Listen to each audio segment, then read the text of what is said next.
miidiyaa balleessuudhaaf hin dhugaa rabbi. Yesuusin maali soortama? Maalidha inni kun? Nyaattiin maalidha? Warqee natti erge. Maalidha? Anallee baay'ee naa dubbachuu dide dhugaa rabbi. Ana mana yaalatiin deemin. Isuruma hin mul'atu. Ana mana yaalatiin deemin naan jette. Isatti biraankii si gochuuf gokkoo geedii.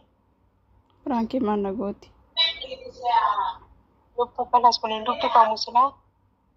Ikkoo naa dubbifamuu dide anallee baay'ee ifaatti guddisee tolaallaan xiqqoo ishee mul'ata kun gara fuuldura qixxeessan yoo ta'e malee gara duubatii fi fuulduraan hin mul'atu saayyuu.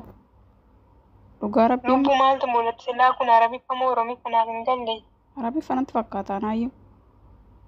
Maal kan jedhure maal dhukkuma maal taate fayyaa ishee xiqqoo natti haasoftetti fite kalee shuu. Anas kaleessa moo midhaan lakki eeyyeen natti haasofte kaleessa.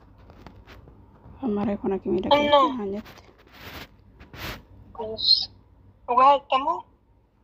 Waaqa dhuguma baraachuu heddinatti fakkaatiin ta'a. Maayit isheen dhugaa rabbi. Ani dhugaa nama. Koon bilbilaaf ishee kiristaanaan. Kiristaanaan bilbilaaf daraachuu baala. Dhaqi bilbila tokko cufaa dhaqquun. Kan keemoo. Aaraan irratti gaccifee taanaan dhufe rabbi waan manshiidhaa dabaluuf iyyuu qabu malee waaqa biloo kan ofirraa godha kiristoosiin. Yesuusin posteerika. Dhugaa waaqa.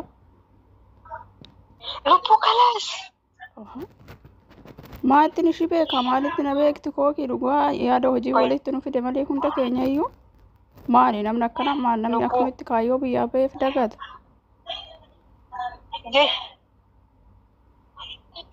Siifu si taasaa jira moo nama biraa taasaa jira argaa fi qabu. Waaqana taasaatu jira. Eenyu soo ta'e maal namni akkamitti waan biyyaa ba'eef dagata.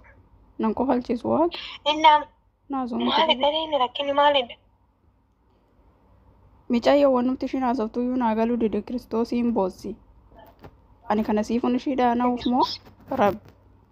Maal godhiin ishii bareessi maal godhiin nama bareessani.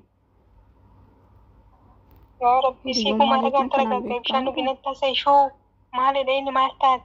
Kookii dhugaan afaan na shoofinaan afaan qalladina kalaas eenyullee yoo ta'e bakka. Dhugaa ani naman bare hundatti nan gaabbe.